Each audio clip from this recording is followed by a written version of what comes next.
Pokemon, a series filled with fun, colorful little critters, all specialized to fulfill their own little ecological niche across every type of habitat this wide world has to offer. As defined by environmental scientists, a habitat is an environment within which an organism lives, feeds, shelters, and reproduces, providing the local species population with everything it requires in order to survive. As defined by Pokemon Pokopia, a Toxel's natural environment is an iPad and 2 empty soda cups. This does not provide food, this does not provide shelter, and I sure as well hope this thing hasn't been using my iPad to reproduce. This is not a habitat. It's a joke about tablet toddlers, because Toxel looks like a baby, and everyone knows the best way to keep a baby from crying is 16 hours of unsupervised screen time. What you looking at there, buddy? Ironically, this is also how I keep myself from crying most days, but not today, because I have spent the last 2 weeks going through all 213 habitats currently available in Pokopia, and I'm here to share with you the most interesting ones, along with why most of the habitats in Pokopia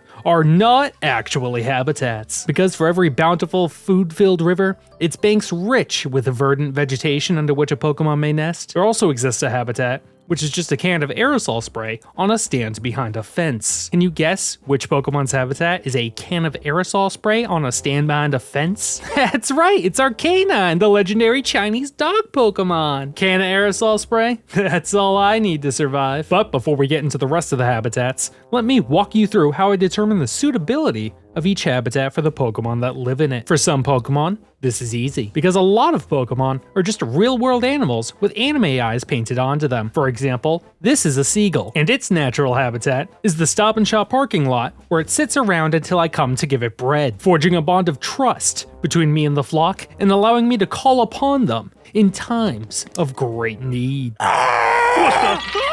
Pokemon like Magmar, however, don't really have a real-life counterpart. I don't even know what that's supposed to be. So on top of looking through every habitat, I also reviewed all 304 Pokemon available in the game, checking their Pokedex entries and background lore to find any information that may provide a hint as to where they're supposed to be found. For example, I found that Magmar's Japanese name is Booba, and that they're born and live around volcanoes. And so when we find their babies in a bed of flowers instead, it's pretty safe to say that this is not an appropriate habitat. Now, I could go through and describe every single habitat in the game and its viability, but that would be really boring. And do you really want me to review the in-depth differences between elevated tall grass and elevated yellow tall grass? Because I pretty much already explained the difference right there.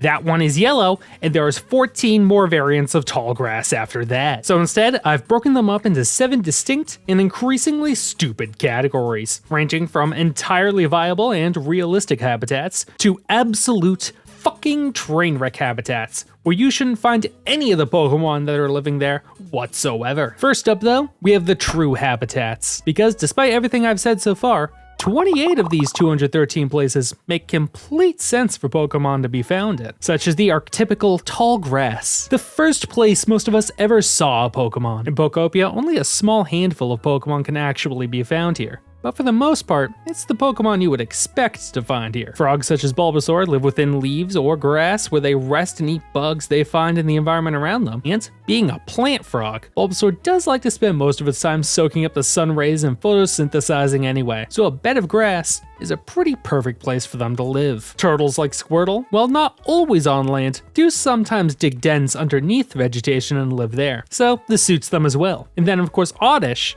is a radish, which is the vegetation itself. Now, I'm not really sure why a flying fire dragon would be here, but their Pokedex entries do say that they live in and set fires to forests regularly. So a hole in the ground underneath some plants is probably just a Charizard's natural nesting site. But Pokopia isn't just a game about natural habitats. For those who haven't played the game, I'm going to spoil a few post-it notes you find on the ground 45 minutes into this 40-hour game, because it actually ends up making a lot of the habitats way funnier. After a catastrophic man-made climate change event, humans were forced to flee the Earth entirely, and almost all the Pokemon you find in the game are actually trained Pokemon being released from the PC storage system as it detects suitable habitats returning to the planet. So, every time you see a cat spawn next to a plate of sandwiches, remember, that was a deliberate decision hard-coded into the system by a real-life human being. Now, the problem here is that most Pokemon are stupid and cannot read these sticky notes explaining their current situation. All they know is that one day they were standing next to their trainers, and then a few moments later, they were suddenly staring out of a field of grass, with my dopey face staring right back at them. But Pokemon aren't just pets kept by trainers. Pokemon exist in a magical space where they're smart enough to care about you more deeply and considerably than a dog or cat would, but not so smart that it would be unethical to put them in tiny balls and make them fight each other all day for our own entertainment. The exception, of course, being Alakazam, who has an IQ of 5,000 and uses every ounce of that brain power to blast caterpillars into a fine pulp in the woods behind my house. It's still ethical with him though, because he just fucking loves doing it. Look how happy he is. But because they're all still smarter than your average animal, the Pokemon in Pokopia have decided to rebuild a habitat for humanity, hoping that it will cause them to magically reappear the same way their habitats did for them. It will not. And there is text in-game explicitly stating that everything we ever do in this game to bring the humans back is futile. But because of this, we do have a lot of habitats for Pokemon in entirely artificial environments built for and by humans. From the Garden Terrans, where a Pokemon like Venusaur could in theory thrive alongside mankind, to the Porygon line's computer-based habitats, which not only serve as a fun reference to the fact that Porygon is an artificial Pokemon made from computer code, but also serves as a livable home for them, as Porygon is capable of freely reverting itself back to code and re-entering computers to live inside whenever they wish. These habitats are some of my favorite in the game, because they show that no matter how advanced humans grow and how much we change the world around us, it's always still possible to create a world where humans can live side by side with Pokemon and nature. And all it takes is shoving them inside a computer. Next up though, with 41 different entries, we have what I call the shelter habitats. These are ones that Pokemon can sleep or nest in, but also places where Pokemon wouldn't be able to find any food nearby, thus disqualifying these locations from meeting the true definition of a full habitat. A lot of these are pretty basic and similar to nesting spots you see in real life. Many of them are just high up cliff spots and trees where flying or grass type Pokemon like to nest. And in keeping with the theme of Pokopia, we have a lot of places that use greenery which has been incorporated into human decorations. Just like in real life, these are always going to be good places for animals to rest. Just like the Bronze Landmark, where Clefairies like to build their dens under the bushes. Only so long as there's a solid bronze statue of themselves outside their house. The absolute narcissism on these little shits. What about the opposite of shelter habitats though? Places where you wouldn't typically think Pokemon could shelter, but could go and get food or other resources if required. Think setting up a sleeping bag inside of a grocery store and then living there the rest of your life. Because that's what Pokemon like Charizard are doing when they find the Berry Feast campsite. All the berries they could eat, but not really much else here for them. There's only 7 of these types of habitats, but what they lack in, shelter, they make up for in being great examples of how the world of Pokemon differs from our own. For example, the Trubbish and Coughing lines eat human rubbish. So while not a natural environment, the trash collection site is a suitable place for them to live nearby in real life. It would probably help if humans were actually around here to continuously fill this bin with trash. As it stands, this is like finding a single cheeseburger on the ground and building your home there. But since the PC system is assuming that humans are actually returning to Kanto at some point, it does make sense for it to start leaving Pokemon here as soon as it notices piles of trash accumulating on the ground. Not the PC's fault a Ditto started using bags of garbage as decoration. But then again, as long as Ditto keeps making piles of trash on the ground, I guess no one will go hungry. For Trubbish, you may even be able to count this as a full habitat, since you could count the garbage can as shelter. Although this habitat is still going in the food category, because half the Pokemon that show up here are the Coughing line, and how are they supposed to lift the lid off that thing and get in the can? They don't even have hands. This is not a suitable home for them at all. The oversized dumping ground is a cool world-building habitat too, because it is the only one that's not food-focused. Instead, it leaves piles of iron junk around, which in lore, Tinkatink needs in order to craft their iconic hammer, which they need in order to evolve into Tinkaton. The most interesting of these habitats, however, are the electric ones. The minigame corner, factory storage, and light-up stage all attract electric types. And what's important about the particular electric types you find here is that they all actually eat electricity, using it as an energy source. You put a bit of shelter next to an electrical source, and it could actually serve as a real habitat for some animals in the Pokemon universe. A cool reminder of how in a world of magical animals, ecology would be a lot more varied and fantastical from what it already is here on Earth, and how it would probably affect human life as well. It's already considered dangerous just to go into tall grass in the Pokemon world due to the fact that Pokemon even exist. If even just Magnemite existed in real life, would they be considered pests in the same vein as termites or carpenter ants? Constantly nesting in electrical towers and needing to be removed? Would we have to bury all of our electrical wires to keep them safe? Could explain why we see electrical wires so rarely in the Pokemon world. While these resource habitats are few in number, they do a lot of heavy lifting to remind you that the unique nature and biological needs of Pokemon really reshape how a lot of the world would have to be structured in order to account for them. So I'm a pretty big fan of these habitats that take that into mind. From here on out though, the definition of habitat is going to have to be thrown out the window entirely, as we take a look at what I like to call the 11 employment habitats. You know how many animals naturally hold jobs in the wild? Mice do not farm, geese do not file their taxes, and squirrels typically don't work as sous chefs. But in Pokopia, you build a kitchen, and you bet some animal is gonna come to start running it. That animal, being a squirrel. As stupid as it is, the chef's kitchen is actually my favorite of the employment habitats. If you haven't played Pokopia, this greetant is a little chef you'll find stuck in a barrel, and he eventually asks you to build him a little kitchen for him to live and work in. Still not a habitat, but it is cute and does fit this particular Pokemon. What does not fit the Pokemon, however, is every other Pokemon in every other employment habitat. Like, do we really need a Magmortar to start a stove or a Magmar to light a furnace? Like, they could, but you know what else can start a fire? A match. My stove starts itself. You don't need these Pokemon here, but at the very least, there's still habitats that at least kinda fit what the Pokemon can do. Take a look at the Working the Register habitat. The very existence of this place implies that these Pokemon, by their very nature, exist to be minimum wage retail employees, which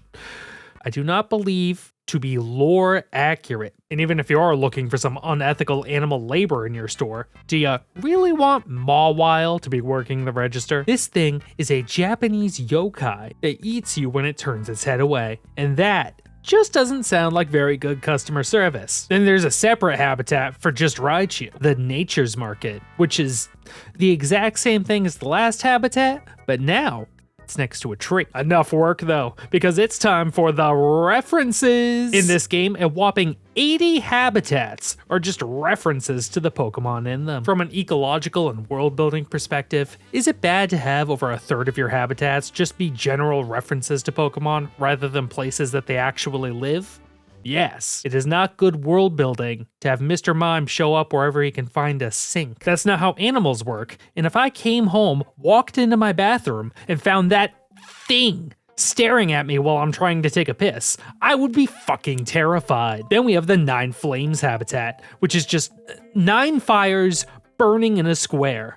What the fuck is this? Oh, it represents the mythical Kitsune, which Ninetales is based upon. Animals don't give a shit about the fucking mythical Kitsune. Ninetales evolves from Vulpix, which lives on this patch of grass on Route 5. Why would the PC put a Pokemon into a field of torches? What is there even here for him? Fire? Fire types don't need fire. They make their own fire. That's the whole point of the fucking animal. Persian only spawns when there's gang insignia around, implying that they are ontologically evil creatures that require a certain amount of crime in order to survive. The leader of Team Rocket, Giovanni, did not raise his iconic Persian. He just mugged a guy one day, and a Persian simply appeared before him, ready to do his bidding. Cubone shows up at a grave, referencing its Pokedex entry, which describes how it wears the skull of its dead mother. Although in-game, Cubone makes it very clear that the grave you find it at does not belong to his dead mother, the grave just reminds him of his mother, because she's dead, and he just takes every chance he can get to trauma dump on us.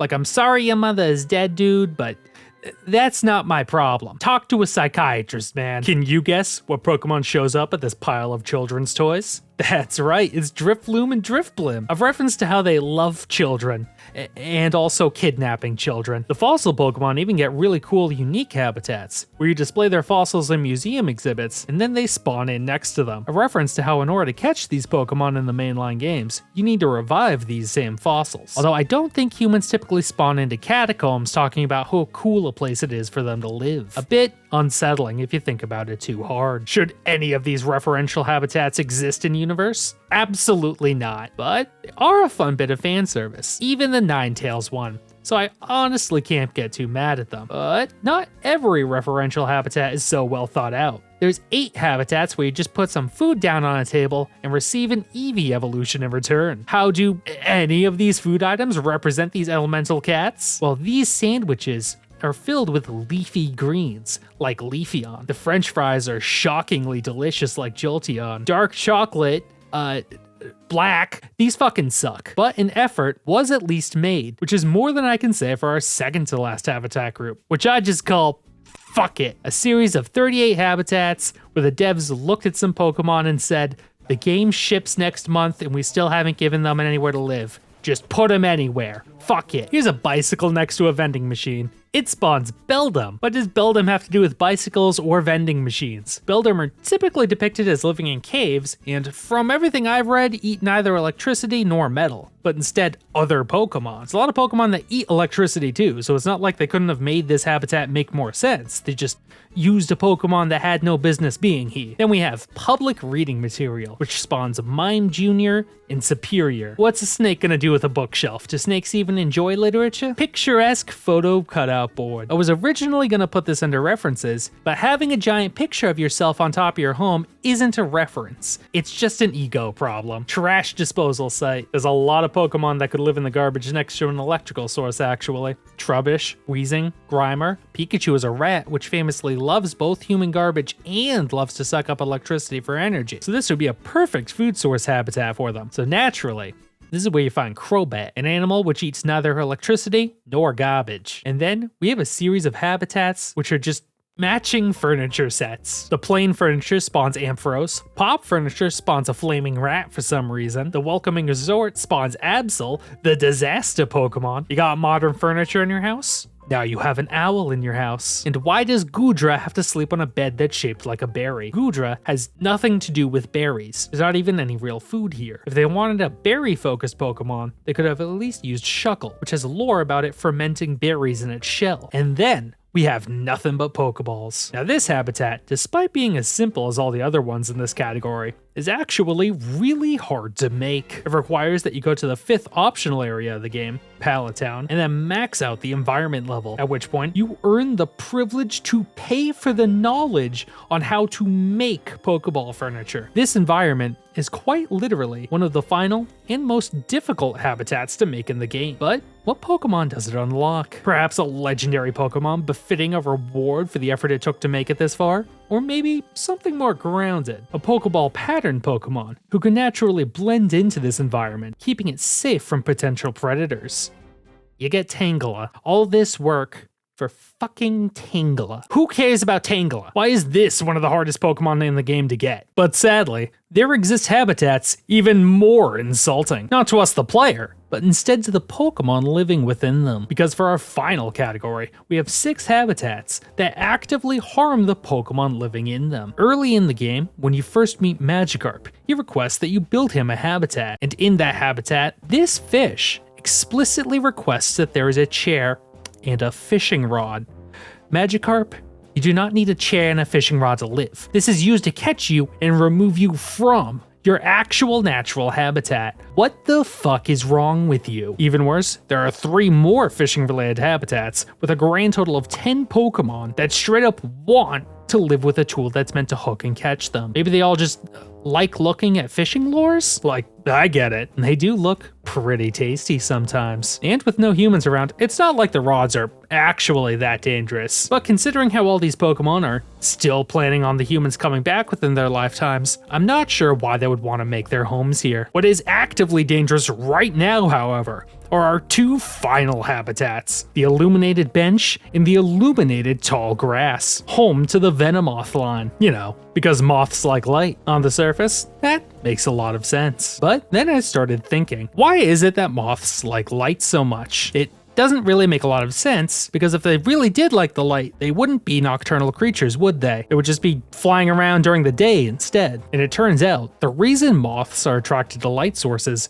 is because when you are out in a field in the middle of night, the brightest source of light is typically the moon. So when a moth wants to fly somewhere, they will first fly towards the brightest source of light they see to get into the sky, and then continue to wherever it is moths like to go. Now, the problem with light bulbs, of course, is that they are brighter than the moon. So when a moth takes flight near one, they fly towards the light bulb, thinking that that direction is up. And then, when they hit the light bulb, realize, oh, that's not the moon, that's a wall. I need to follow the moon to get into the sky. And so they try to reorient themselves by flying back towards the brightest thing in the sky, which is still the light bulb. And so they bonk off the light bulb over and over until they fucking die. The PC storage system has not saved this Venomoth by releasing him here.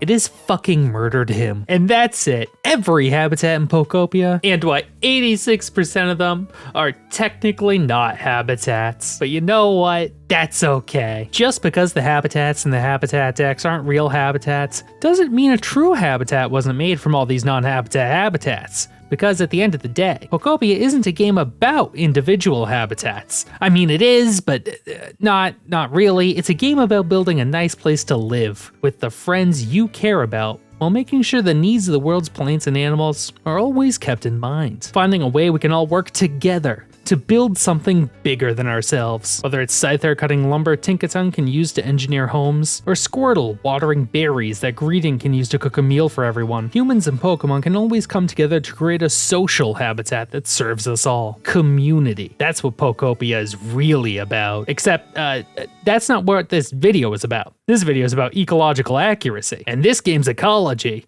is trash. Like, comment, subscribe, blah blah blah. And a very special thank you to all of my channel members and supporters on Patreon. Your kindness and generosity nourish me as though I were a rat in a cafe. And I love you all. Alright, bye bye.